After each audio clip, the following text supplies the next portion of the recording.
14.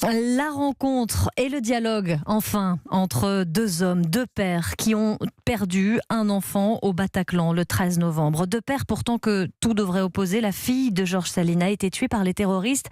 Le fils d'Asdine Amimour, lui, était l'un des assaillants. Mais plus de 4 ans après l'attentat, les deux hommes ont choisi le dialogue. Dans un livre qui vient de sortir, il nous reste les mots. Angèle Châtelier les a rencontrés pour Europe 1. C'est le père du terroriste qui a fait le premier pas. Un mail, 2 ans après le 13 novembre 2015, auquel Georges Saline a répondu rudement.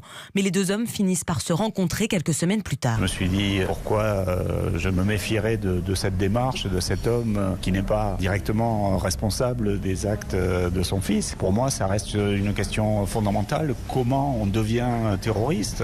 Asdine Amimour, attentif, prolonge l'échange. Si je voulais le rencontrer, c'est pas par curiosité, c'est pour aussi lui dire que je condamnerai toujours avec la plus grande fermeté ces actes de violence. Et donc, Et à l'image de leur livre, ils s'écoutent pour mieux se comprendre. L'un est musulman, l'autre athée. Ils discutent rapport aux médias, théorie du complot, mais aussi de l'Égypte où chacun a vécu. Et puis il y a la musique qui les réunit.